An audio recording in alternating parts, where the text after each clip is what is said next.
So for this module, we are expanding on the Borderlands. I kind of gave you a brief overview and introduction of the Borderlands and how they kind of got set up in the last module. But this week, we are going to be reading from this book, Harvest of Empire. We're going to be reading from Chapter 2 specifically, and Chapter 2 is entitled The Spanish Borderlands and the Making of Empire, 1810 to 1898. And it's just a section from here. This whole chapter is about 30 pages. I have about a 10-page section that I want you to read over. And what I'm going to do is briefly cover that part of the chapter in this little mini lecture for you. And you've got some activities to do. And you'll see the connection between Borderlands Part 1 and Borderlands Part 2. So I want you to think about this. When the United States declared independence, Latin American revolutionaries were inspired. They saw the U.S. as a model of liberty and self-determination. France also modeled their revolution kind of on the same verbiage that the United States used. So not only do our friends in Europe, but our neighbors to the south are going to do the same. So, but within decades, that same nation would seize half of Mexico's territory, encourage private military invasions, and justify expansion through racial ideology. So what chapter 2 of this book does, and you should just read the whole book. It's an amazing book. But what chapter 2 does is ask us to reconsider the myth of like U.S. innocence in the hemisphere. So revolutionary inspiration and some early connections. So in the 1800s, Latin American patriots, like I said, admired the United States. And you have people like de Gavez, who aided the American Revolution, Bolivar, who visited the U.S., and de Miranda, who sought U.S. support. But here's the key tension, and you're going to read more about all those guys. I'm not going to go into a lot of detail. You'll read more about them in the little excerpt that I have for you. So Latin American revolutions were largely led by a group of elite white colonial-born Spaniards called criollos. And a lot of these criollos, they feared the majority indigenous, black, and mixed race population. So unlike the U.S., where Anglo settlers were the majority, Latin American elites were the minorities ruling over multiracial societies. And this is going to shape their revolutions. And here you have just a picture of that, white colonial-born Spanish elite here. Go down just a little bit. So despite early admiration, the United States did not meaningfully support Latin American independence. So why? Well, because U.S. leaders were already eyeing expansion into their territory. We kind of like what we see over there in the West. We want that for ourselves.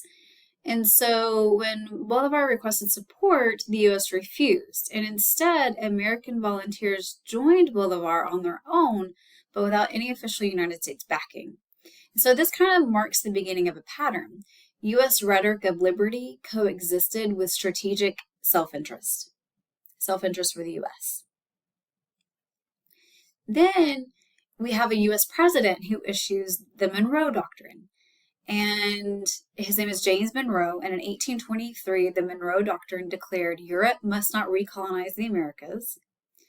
Like the Americas, it kind of went beyond like the entire Western Hemisphere, which is North and South America, right? It's closed off to European expansion. It's okay if you're already here. You can continue with your colonies that you have here, but no more colonizing from Europe. And who's going to police that? Well, the United States, we will police that, which was kind of a joke at the time because we had no huge standing army. We had no navy. We did have a navy, but not this huge navy that could really patrol the waters of the Western Hemisphere. So everyone was like, okay, Monroe, do your thing. So at first glance, this seems really protective, oh, thank you, United States, big brother, for doing that. But in practice, what it does is it establishes U.S. dominance in the hemisphere. And it signaled two things. It signaled that Latin America was within the U.S. Sphere of influence, and that the United States would define political legitimacy in the region. Later presidents are going to use this doctrine to justify intervention, and we're going to use it over and over and over.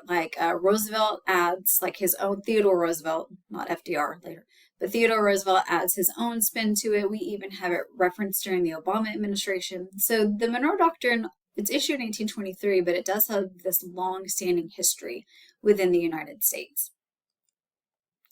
Also, before official wars, there were things called filibusters. These are private American military adventurers who invaded Latin American territories without formal government authorization. My favorite one, and the one that is mentioned in this chapter, is William Walker. And I laugh just because, like, his story is very sad. But we see, like, Americans going in, like, there's this attempt to seize Florida, which was owned by the Spanish. We have expeditions into Texas, and then William Walker, he goes all the way down into Nicaragua and he invades Nicaragua. He's eventually caught, I think in Honduras is where he is executed. So although unofficial, these actions often aligned with U.S. expansionist goals. Like, just because the U.S. isn't backing it per se, doesn't mean that the United States officials weren't thinking about it. And this, what it does, it reveals a culture of aggressive settler expansion long before, like, annexation takes place. Then we have the whole story of Texas. And Texas becomes this flashpoint. Anglo settlers entered Mexican Texas often illegally. So from very early age, Texans, like myself, we study about, like, the founding 100 families. And we study about, like, Stephen F. Austin and Moses Austin and how they became, and it's all like this, these white Anglos came and they settled.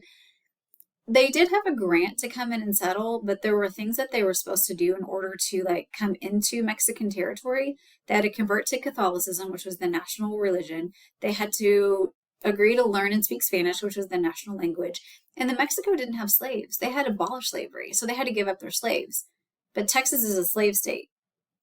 So they rewrote their slave contracts to bring them in as, like, workers. They just, like, changed some wording. They still brought their slaves into Texas, though.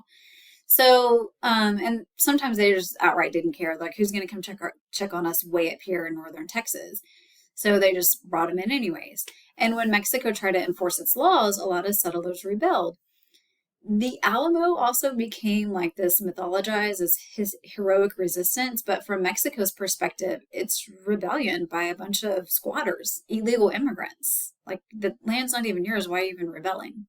So after Texas independence and annexation, that's going to provoke that war with Mexico. And we've talked about that in last week's module. We talked about the war, the Mexican-American War. That's going to end in 1848. So it starts in 1846, and as you know, it resulted in, it resulted in seizure of half of Mexico's territory. So present-day California, Arizona, New Mexico, Nevada, Utah, and parts of Colorado and Wyoming. And we have looked at some documents, including the Treaty of Guadalupe Hidalgo and what it promised, those protections for Mexicans in those annexed lands. But in practice, as we have seen, in those lands, and specifically, I think, like in California also, land was seized. Courts always, 99% of the time, ruled in favor of Anglo settlers, and Mexican Americans became a foreign minority in their homeland, and the Southwest became racially stratified.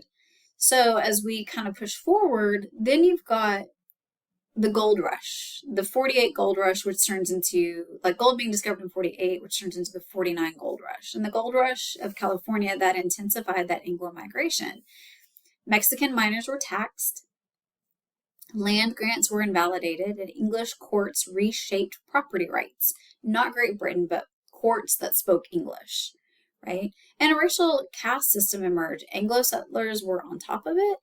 Mexican Americans were kind of regulated downward. It didn't matter if you were this incredibly wealthy Spanish, Mexican, heritage home, ancestral land, you had been there for centuries at that point.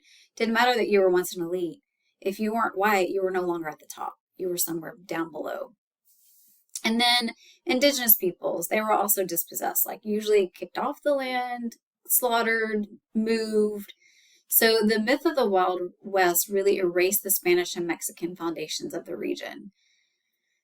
So the big idea from chapter 2, it really challenges that traditional narrative. The U.S. did not merely expand, but it built an empire in the borderlands. And expansion was economic, it was racial, it was legal, it was military. Spanish borderlands, they don't disappear. They were just absorbed and reshaped. And you're going to read about that in those 10 pages from this textbook. So as you go through, kind of look for those things that I've mentioned in this video, because you're going to have a quiz over it as well.